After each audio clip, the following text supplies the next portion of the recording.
Welcome to your new home. This is the Players U Podcast.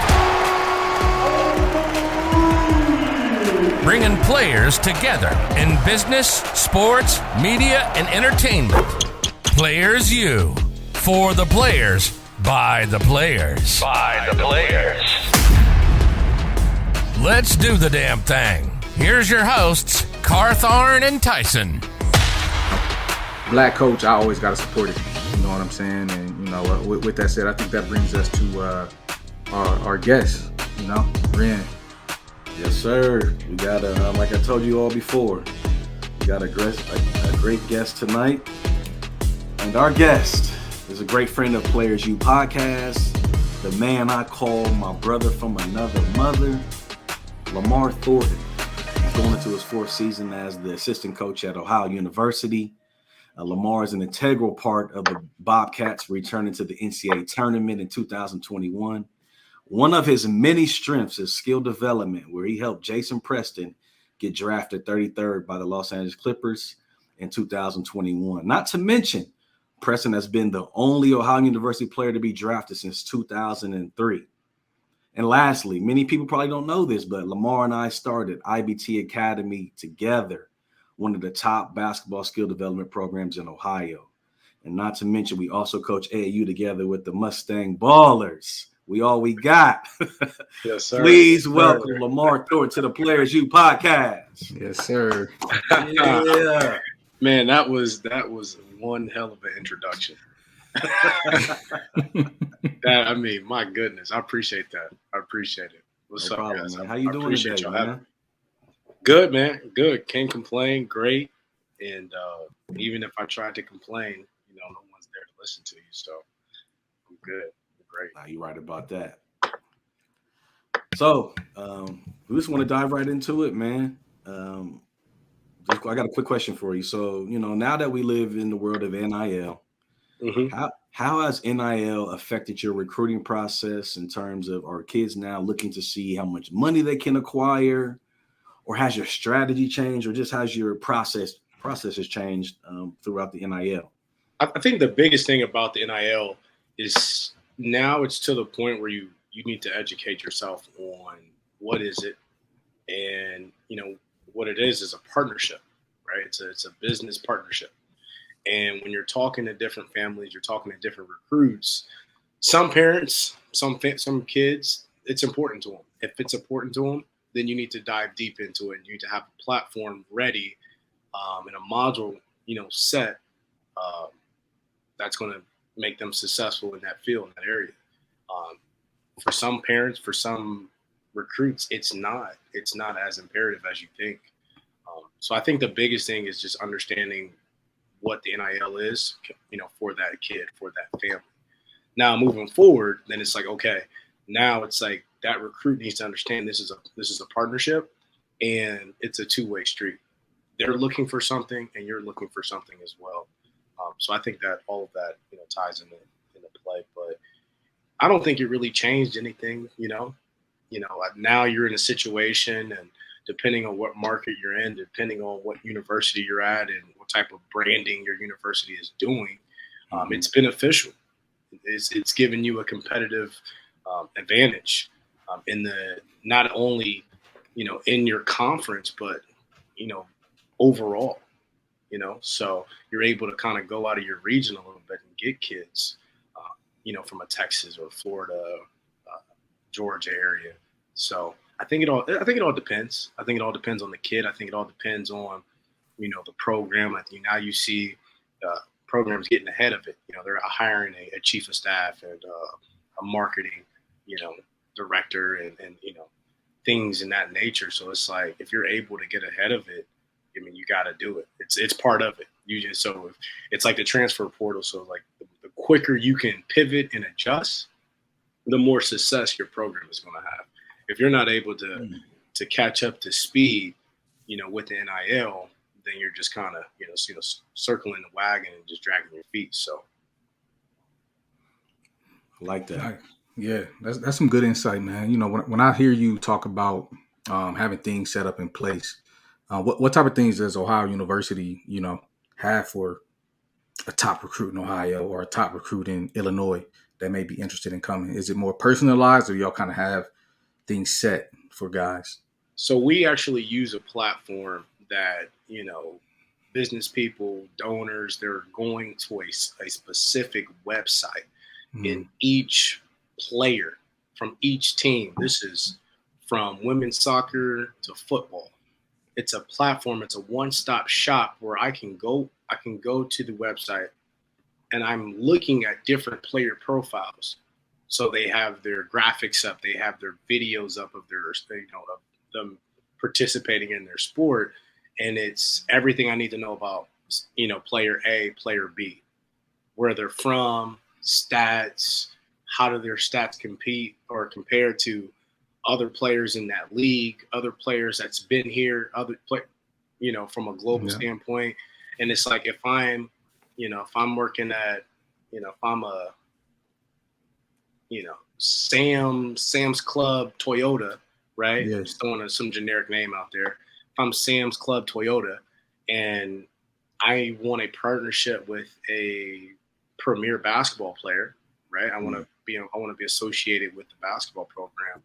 I can go to this website. I can kind of filter through all the athletes that are at Ohio University. I'm like, oh, this is the guy that I want. This is the guy that I want to, be in partnership with.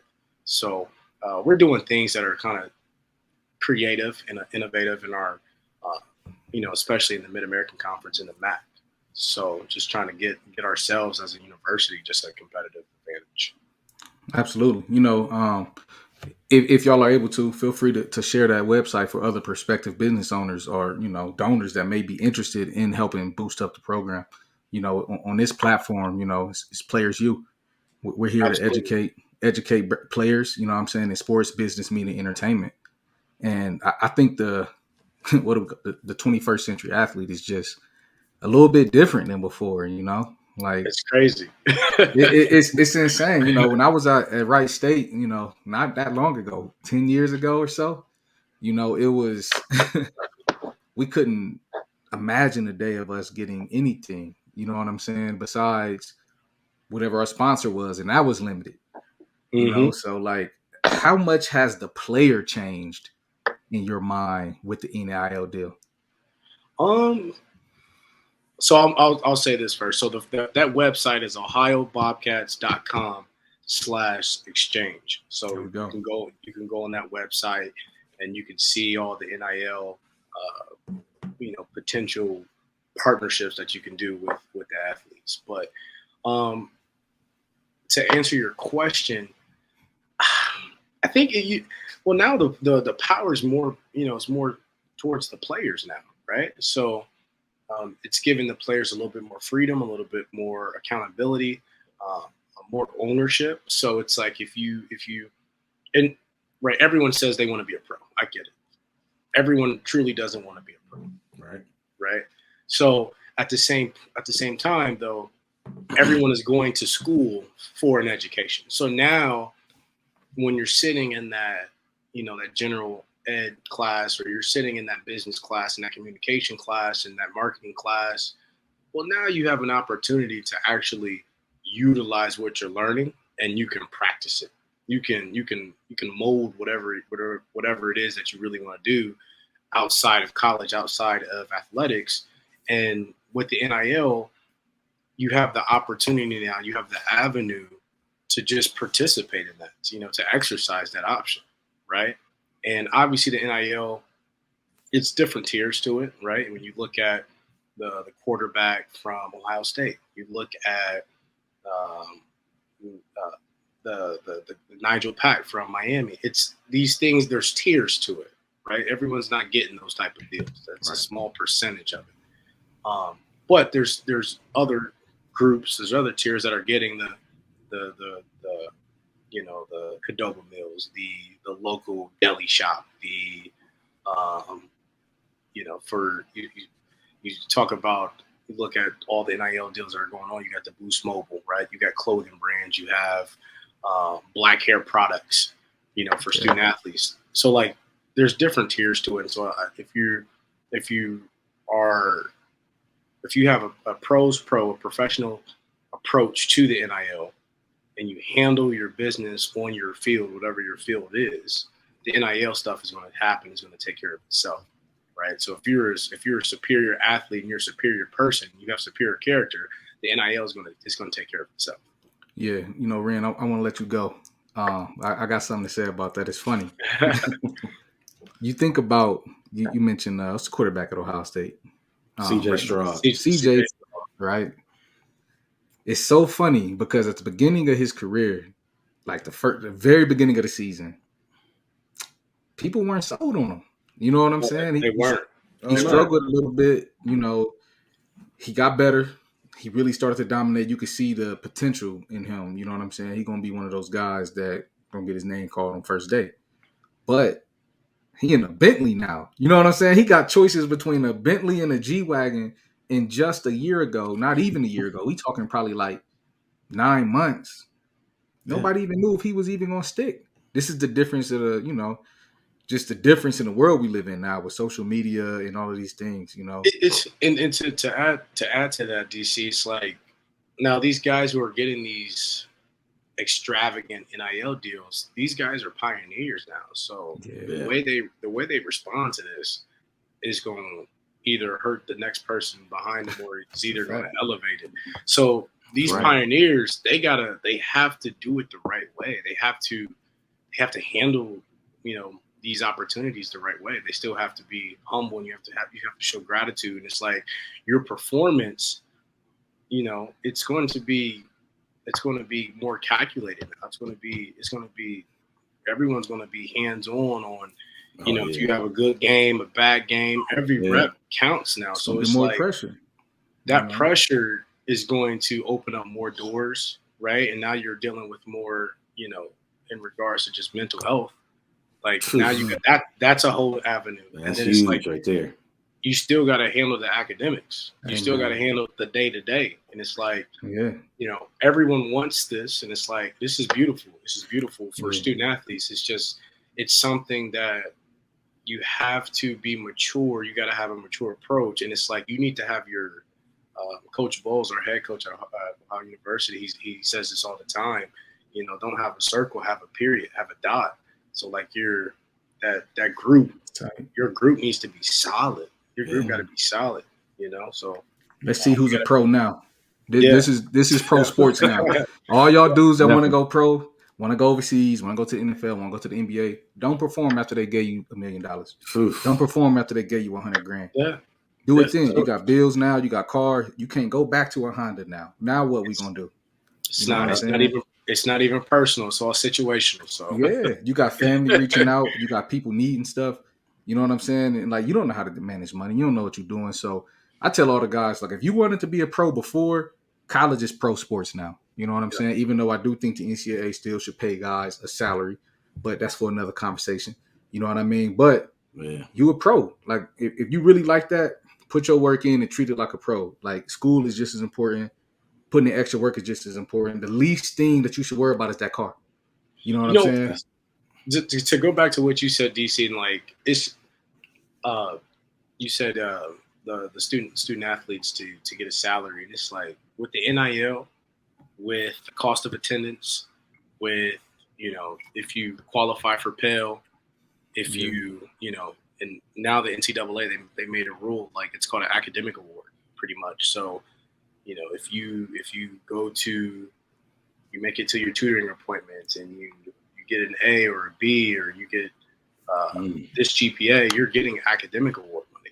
So it's like these athletes, they have everything. They have everything they need.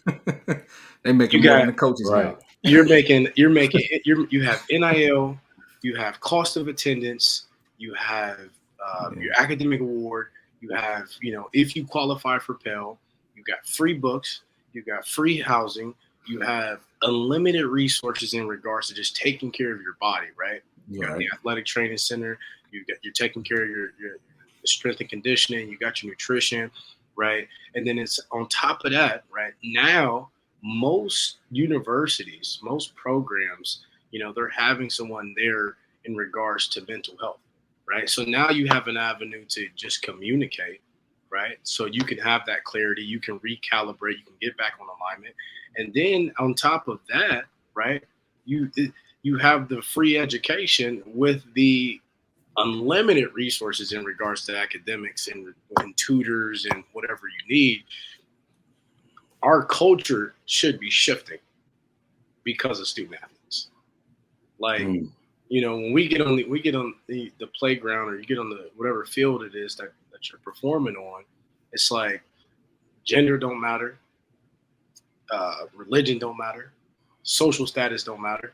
Is everyone's trying to find that common goal. So it's like now with all these resources that they have, it's like hopefully, this can it can transform to like real life stuff. That's wild. Like that's you would think now the culture should be shifting, and that these athletes now are like real life leaders in their community and their families, and obviously in their region. But man, it's definitely powerful. It's powerful. The resources are there. Yeah, it's definitely, man. Thank you for that. Let's pivot. I want to pivot to Lamar. You walk into a gym. Yeah. What's the first thing you see when you look at a player? First, so is this like an AAU? Is this practice? This is AAU. So you just going out watching players play. What's the first thing you see in players? Man, first thing I see, I'm looking for that concession stand. That's the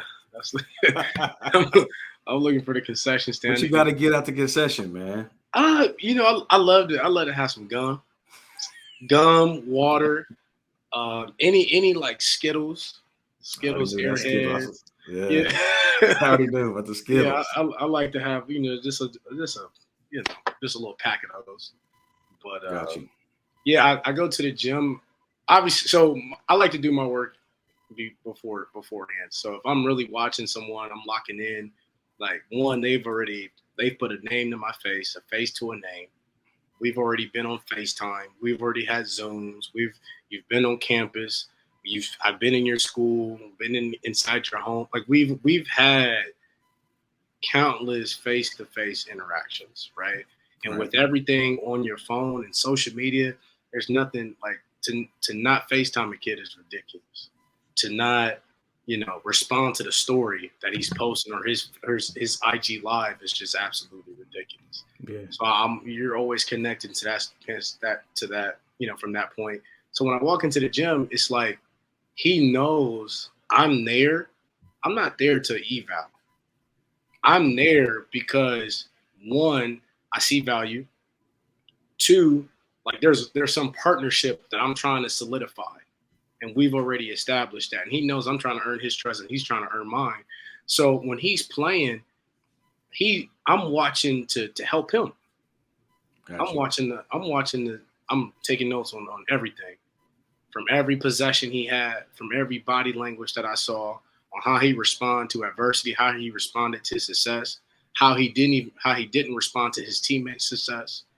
We're having those conversations after the game because I've taken notes on all of that, and then I'm going through and I'm actually clipping up stuff that's going to translate. Because if you guys who really, really want to be good, they want to be coached, right? They want to take what happened. Help me. And those guys don't have egos, right? So if I'm going into the gym to sit down and watch a kid, then that's kind of where that's happening. But there's cases where you're sitting down and you have no idea,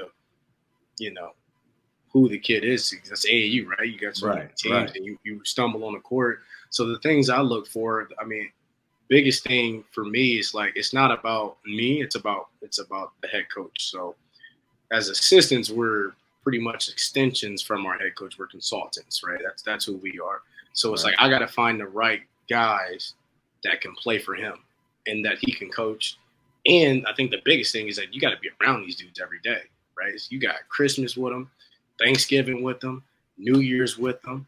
Yeah. Like you got certain holidays that you usually spend with your families that you're with an 18, 19, year old kid, if you're not going the transfer route. So the thing I look for is just like energy, man, like enthusiasm, like just be excited, be be loud, be vocal. And some kids are a little bit more subtle, these days because they're always on like, on that Black Mirror, so your phone and whatnot. And that's okay. There's still ways you can show enthusiasm. I think that's body language. I think it speaks volumes. Are you dropping your head, or your shoulders lumped over, like, how you sitting on the bench, butt down, back straight, head up, like, are you dapping guys up? Just little things like that. And then from there, it's just like I'm looking for the IQ. I think the IQ is big. And then you look for different athleticism attributes and whatnot. But I think the biggest thing for me is just like the whole character piece, man. Just your energy should be vibrant. I should be able to sit on the court and be like, oh, I like this kid. Before you play, I should be like, I like this kid. Before you shoot, and I think that's the biggest thing. Can you see a potential player that you like within 5 minutes?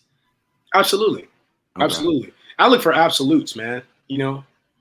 Rennie, we've done a lot of skill training together. Right. I look for absolutes. So I look for, weekend development. I look for your vision off a ball screen, or when you get to that second, third rotation, what are you doing?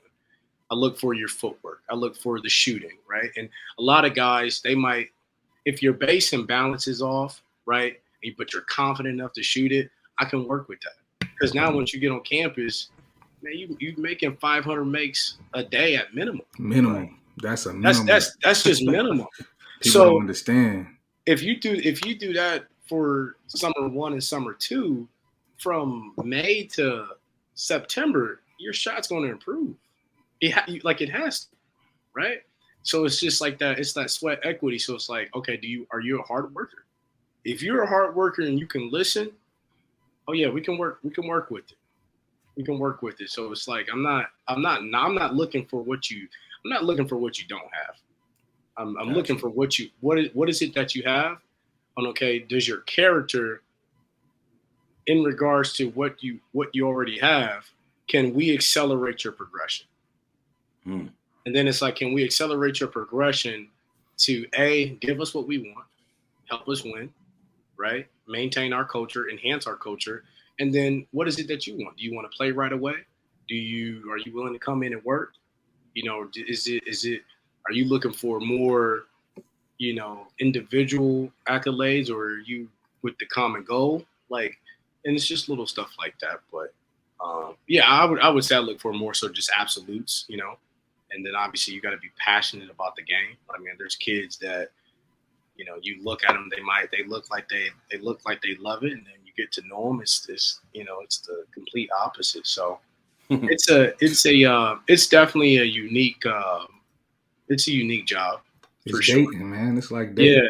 Yeah, it's dating, and now with the transfer portal, it's just speed dating. So it's like, you find you go in there, you look, you need someone that's older, you get someone older. You get someone that's a little bit more seasoned, and those guys, they know what they want. High schoolers, they like the bells and whistles. It's like a pony show. Mm-hmm. They want to take the photo shoot. They want to do all of that. Transfers, okay. What plays you gonna run for me? How do you see me playing? Yeah. What can I do for you right now? Mm. And they ask specific questions. Well, you lost this amount in regards to, scoring. How do you see me coming in and helping with that? Right. Let's go through 5 plays on the floor that you see me getting the ball and making it happen for the team. Like, they ask questions like that. Yeah. Who would you compare me to in the NBA? They ask questions. No, they ask questions like that. They not even saying that they're NBA guys. It's just like, who would you compare me to? I want to see if you really know my game. Yeah, it's funny you say that. They know what they want. They know what they want. So it's like, so look, those conversations are a little bit more easier, and you're talking to 21, 22, 23-year-old men, right, or young men. It's like they've been through college, right? They've been out Friday, Saturdays. They've been out on Thursdays. Like they've handled the social aspect of college. They've been through that phase. So now it's like I'm good with sitting at home on Thursday, Friday night. Let's play open gym. Like let's be up at 7 a.m. Like, you know, those guys are just a little different. So you can have real life conversations with them too. And not saying you can't with the 18 and 19-year-old either, but it's like the 18 and 19-year-old, you're kind of babysitting a little bit because you got to walk them through certain things. Yep. It's their first time away from home. You know, mom was probably struggling cutting the cord, so it's like it's a different situation. Not saying one is better than the other, but the process with someone that's a little older, it is a little easier in regards to finding that perfect fit. So it's funny you bring up 18-year-olds wanting the bells and whistles. You know, it's like I look at rookies the same way when it comes to being a pro. Mm-hmm. You know, I remember going overseas. I was focused on the money early too much, which we pros to get money, right? But at the same time, you have to think about the platform and the opportunity. And I just had a conversation with somebody in the industry about Paulo Banchero, that represents him. That's, you know, part of the management team. And conversation is like, you know, these guys are all worried about branding right now. But what they forget is like, yo, you got to play on the back end.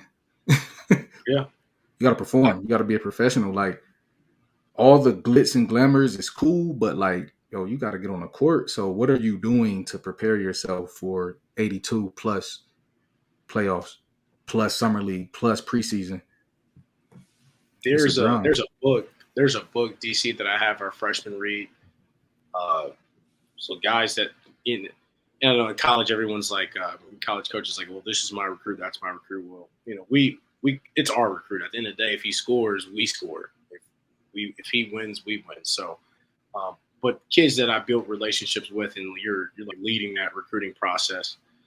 And then once they get on campus, have them read a book. Like our guys usually come in like summer one and 1.5. I have them read a book. It's by Joshua McCaff. It's called Chop Wood, Carry Water. And in this book, it's literally about the basics, being an everyday person. And he highlights how being an everyday person, what that does for the common goal, right? When you're an everyday person, man, it's going to open up so many avenues for you. And it's a beautiful book, man. Chop Wood, Carry Water. You should definitely Chop Wood, Carry Water by Joshua who? Joshua McCaff. Like it's an easy read, but it's one of those books like, you know, I read it probably once a year just to get myself back on alignment, get that to recalibrate. Like, okay, you've never arrived. You know what I mean? Like you've never arrived. So do something, once a month or, every week just to humble yourself, to bring you back down the surface. And it's like, okay, like I gotta stay with the basics. I gotta chop wood and carry water. If that's what the village needs, if that's what the community needs, that's what I'm gonna do. Chop wood and carry water. If you're in high school, college, pro ball, part of a dynamic sales team, an organization, you're an entrepreneur trying to build something, tap in. Chop wood, carry water. Let's do it.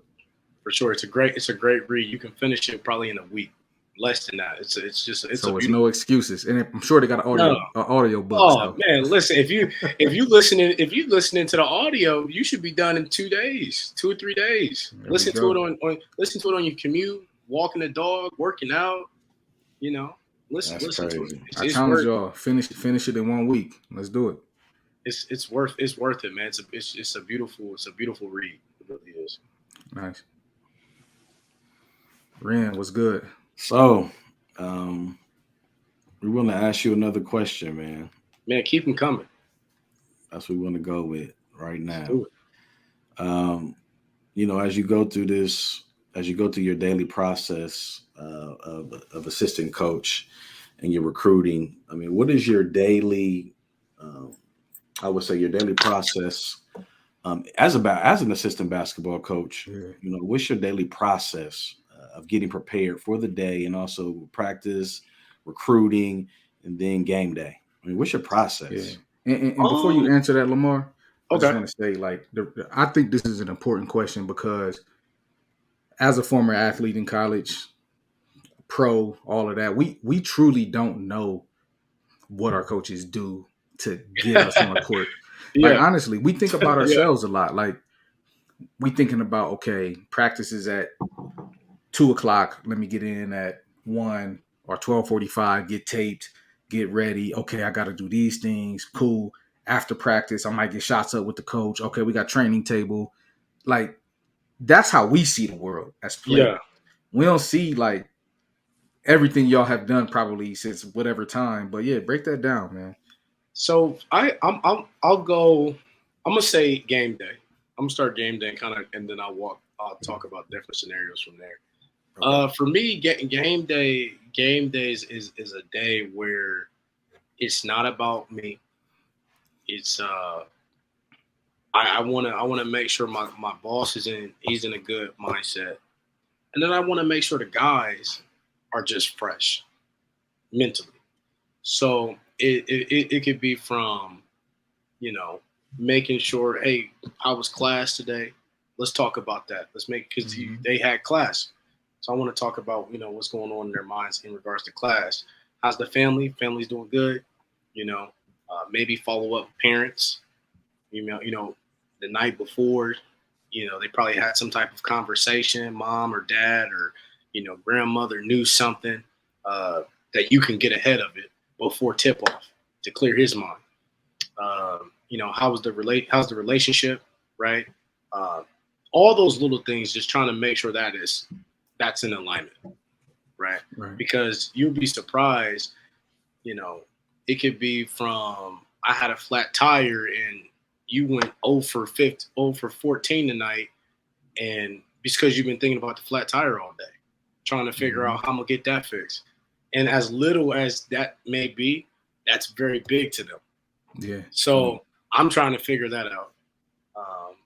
And then the biggest thing is just like, getting shots up with guys that, need to get shots up and watching film and just kind of, re-emphasizing things and, showing them clips of them doing something that we need them to do at 7 p.m. Like, hey, you did this earlier this week or you did this last game. Right. And I know you already seen this, but like, let's just keep this mentality going forward into this game and just kind of hyping them up, right? And giving them that confidence. But on the back end for me on game day, man, I'm working out, I'm walking my dog. I'm just kind of, I'm more so in a relaxed mode, because I don't want to be, I can't coach them uptight. Like I need them to play loose. Right. I can't have conversations with my boss on the sideline when it's in a heated situation because my delivery needs to be sharp, and to a point where it's like, if he's getting rattled or uneased, like when I speak, I should be calming him down. You know what I mean? Right. So at that point, you're just a consultant all day. Yeah. In those moments, and it's just like, I've watched so much film up to that point. It's just like making sure.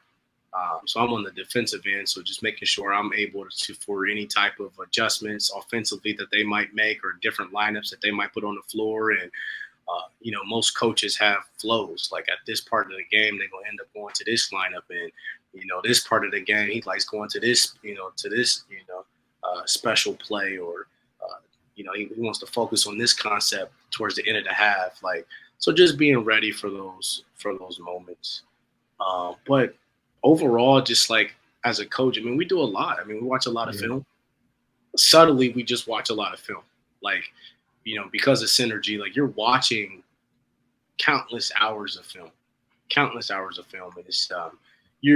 it's a flow, it's a rhythm. So you're watching film and you're doing things with your family, and at the same time you're checking on the players, and at the same time you're you're dealing with recruits, and so it's all just a flow.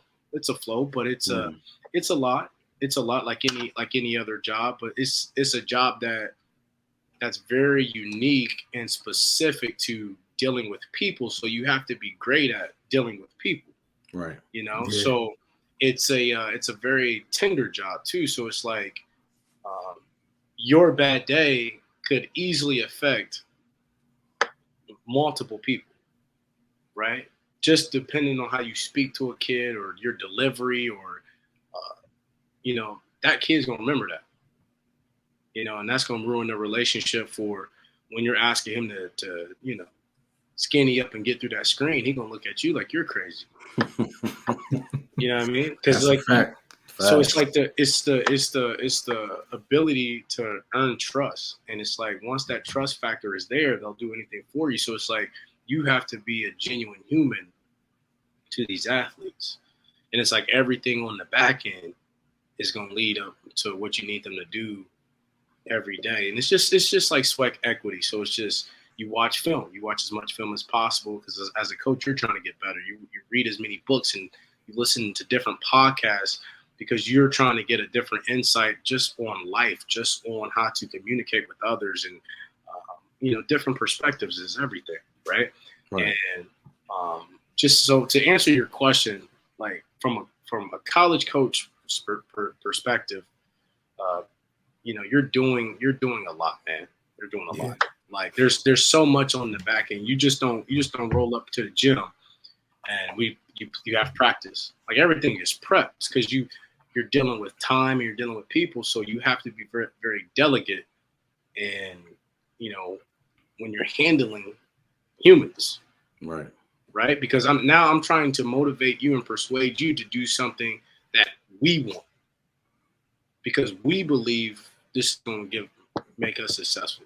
So I have to get you to buy in, which is hard. Tough job. Yeah, it's a tough job right there. Tough job. So that's why you see the great coaches, they know how to manage people. Phil Jackson, probably better at managing egos and people than he is X's and O's. You could thank Tex Winter for that. But absolutely. And that goes back to just culture, right? So like it goes back to culture. It's like how you interact, how you act, and how you respond to different situations. That's going to be your culture. And the way we act, interact, and respond is all by communication. Like we're a big communication program. How are you doing today? We ask those questions. How you feeling? How's your family? You all right? You need anything you want to talk about? Anything? Let's go grab a coffee. Let's go get some breakfast. I get haircuts with my guys. It's a place for them where it's just that's needed. I'll tell you this. That's needed. When I was in college, I never had a coach go get a haircut with me. Needed. It's like if you could be having a bad week, right? And it's like something's happening. Let's go grab a bite to eat. Let's go grab when you get a haircut. You getting an edge up this week? I'll get one with you. And it could just be sitting in the chair, and sometimes you don't even talk about what's happening. And they might not say anything, but they know that you care, and then eventually they'll open up and have those conversations with you. So I think the biggest thing is just like there's so much work on the back end. So like I know student athletes, players, they never understand what coaches are doing. And it's like I can't even tell you, because it's different every day. Yeah. You know what I mean? Like in the season, it's like, okay, you watch film, you're going to a high school game, and you go practice, and you're watching film, and you're watching game. Like I can tell you that in the season, but like I can't tell you every day what I'm doing, because it's something different every day. Yeah. It's literally something different every day. So it's like, that element of surprise is there. You're just ready for it. So it's like everything you're doing on your individual time, how you live your life, is going to put you in situations on how to handle those moments with your players, with your staff.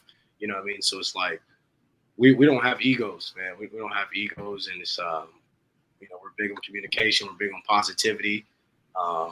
We joke around a lot.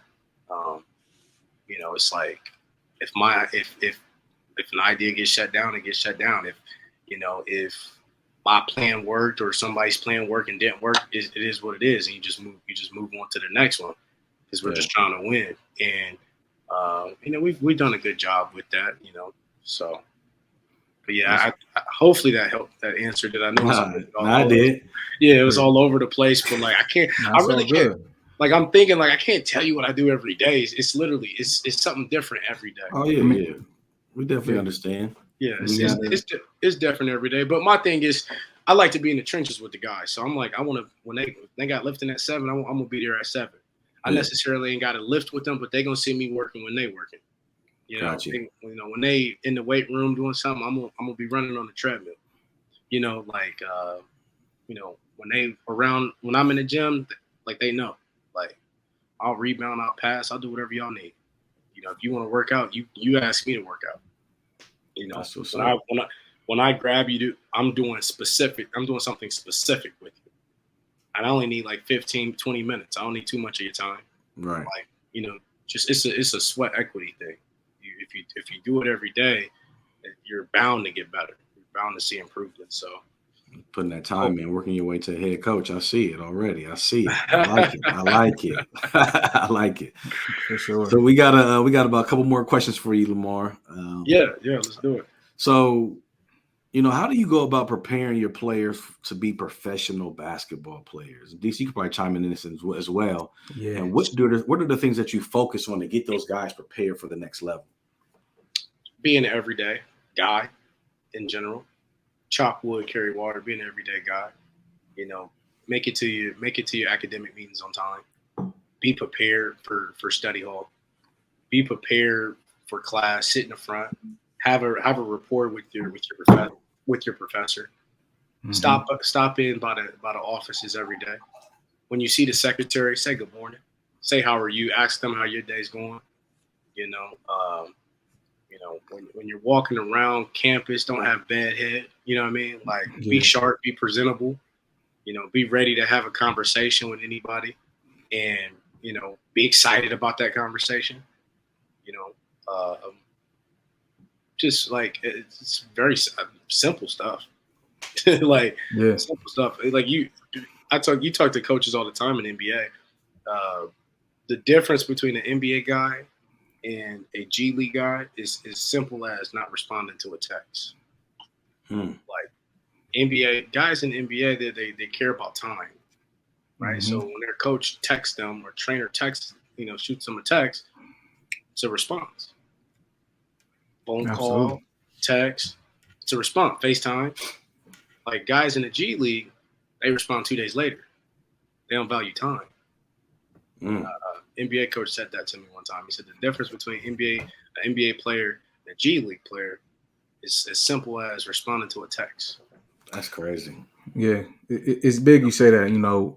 I consult for a lot of guys, and I've managed countless players overseas over the past few years, and I played myself at every level of college and pro, D1, D2, JUCO, pro ball, NBA minicamp, and the biggest thing I try to get our young collegiate athletes and high school athletes, even the young pros, to understand is like when you go from college to pro, for the first time in your life, you're going from student athlete to LLC.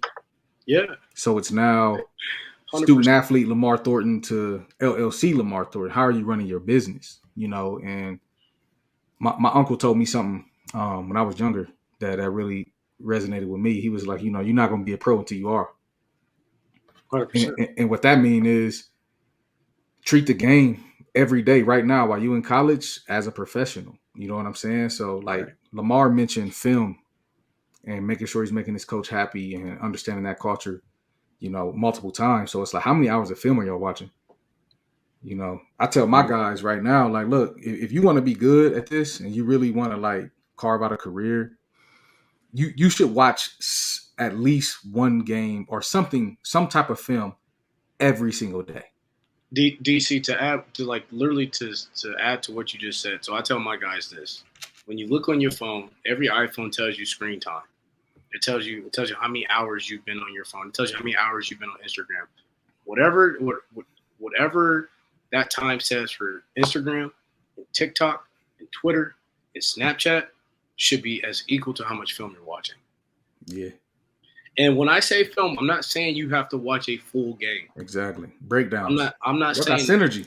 but you need to be watching breakdowns. You need to be watching something that happened in the 1990 NBA Final Series. You need to be watching LeBron James highlights on passing. You need to be watching as simple as a LeBron James interview. That's film. How is he responding to the media? Yeah. How is he? How is I'm gonna find this. I'm gonna find an NFL player or NBA player, and I'm gonna see how are they responding to adversity. It could be as simple as how are you responding to adversity on your field, or something that's in the law that's dealing with the law. But I need to figure this out. Like film is just not watching X's and O's. It's like it's everything. So whatever you're watching, how many hours you're watching on Snapchat and Twitter and Instagram, that's equivalent to what you need to be podcasting time wise. What you need to be watching highlights, film, reading a book, like all that mirrors each other. Because it's like if you're putting that in to help you, then it's going to accumulate over time. It's going to accumulate over time. Absolutely. It's literally it's just all equity, man. It's all equity. So that's. Now go ahead, D. No, I was going to say that's to me that's being a pro. That's what CEOs do. That's what professional people do. They don't say, well, you know what, I don't have that $1 million right now, so I got to stop working hard. No, they're going to keep working. They keep working. They keep working. They build. They build, they progress, and then they have it, and then they set new goals. That's being a pro. Being a pro is being an everyday guy. And that's what, I wanted to, piggyback off of that, get a little bit of the training perspective right now that even at the lower level, the high school kids, that I really promote watching film, watching basketball games. A lot of kids don't do it. They do not do it. And everything now is on Instagram and Twitter. So it's like if you don't have a some type of skill development app on your phone, you're not really trying to get better. If your timeline is not, if you don't have saved clips of when you see such and such in the gym, it's like, okay, just watching that multiple times, you're getting better. Yeah. Because visually now you can try to imitate that, replicate that on the floor. It's just like now there's really no excuse to not be the player that you want to be. Yeah, there's no excuse at all. Because I get a lot of times the players ask me like, "How can I get better?" I'm like, "How much film are you watching?" Mm-hmm.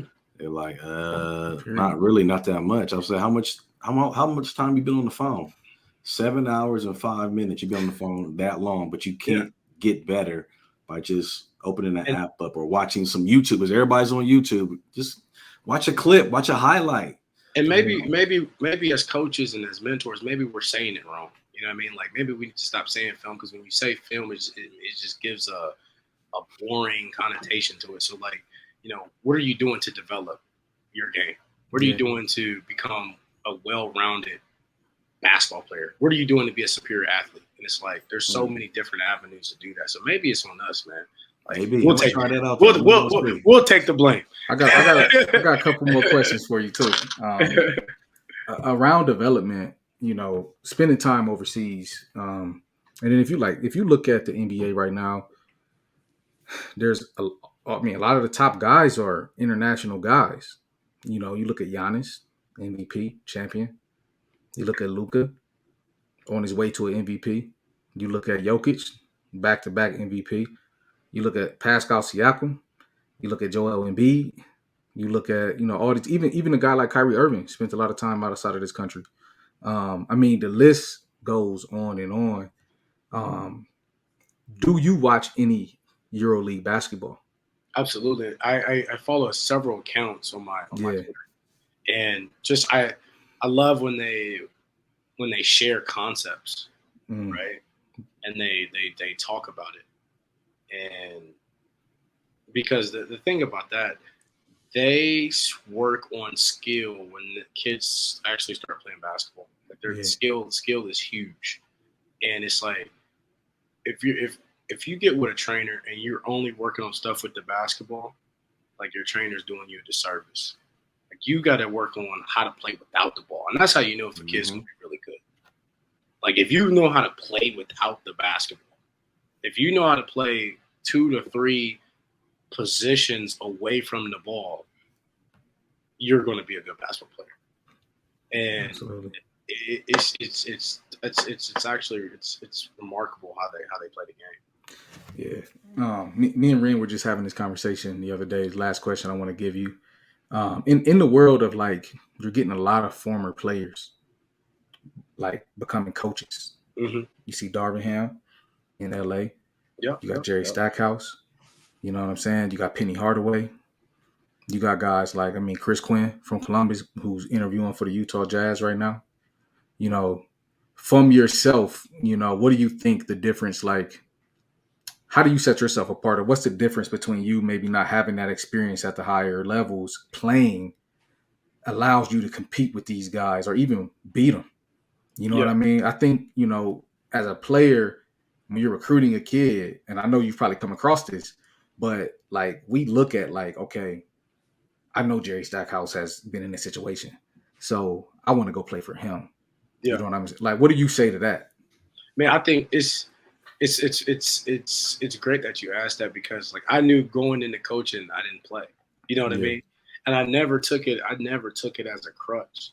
The one thing I knew I was really good at was just motivating people and getting them to believe in themselves, getting them to see the lion roar a little bit, and not playing the game at the college level or even at the professional level.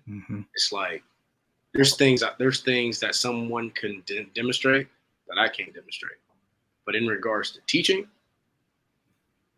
put me on the same landscape. You know, in regards to time invested in film and breakdown and my work that I've done in the past, you know, my product works. So I never look at it as a crutch. I actually never really look at it, to be honest with you. Yeah. It's like I'm more so from a cognitive state.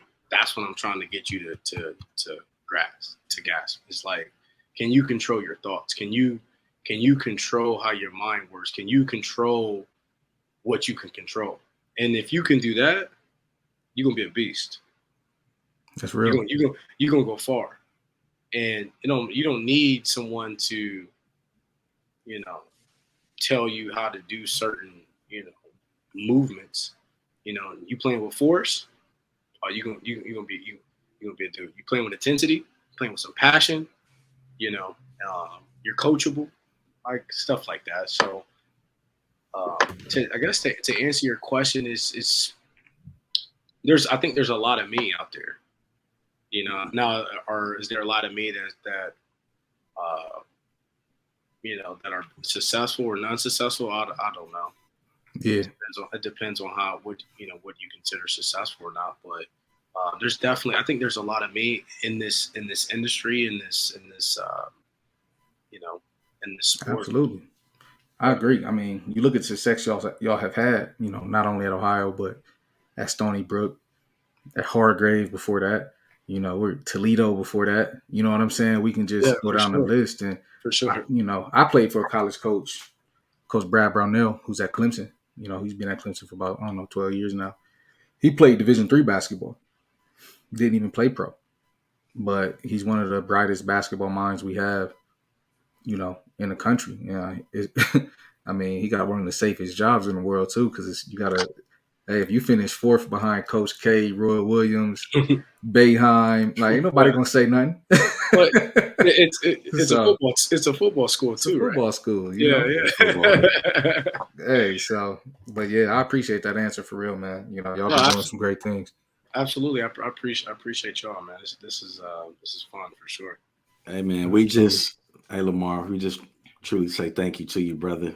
Yeah, for sure. We appreciate you, man, and you're doing great things. I know you got big success coming. As one day you're going to be on that, you're going to be a head coach, man, and we're going to be doing this again. Let's do it. Thank you for this moment and this time. And hey, this is powerful, man. This is our first live guest. We definitely want to thank Lamar Thornton for coming out today to the Players U podcast, and blessings to you, brother. Absolutely. Appreciate it. Hey, if y'all not listening to Lamar, if y'all not reaching out, y'all not following him on Twitter, Instagram, y'all need to. It's one of the best young assistant coaches in the country. IG is first name, last name. Twitter, first name, last name, 2 underscores. And before we leave, the people who need to understand what Jahari means. Go ahead and talk about it. Yeah, the people need to understand what Jahari means. Jahari stands for strong, intelligent black man. Like that. Jahari to me is powerful, man. It's powerful, like man. Young, strong, and powerful man. You're right. Yeah, I tell my guys all the time now. I'm like, I always tell them like Jahari, man. Like Jahari. Like that word is vibrant. So it's like, obviously DC and Rennie, I appreciate you guys. So yeah. Oh yeah, no doubt, man. I mean, the tree that you are part of, and Rennie, the amount of guys y'all have touched to help go pro, go to college.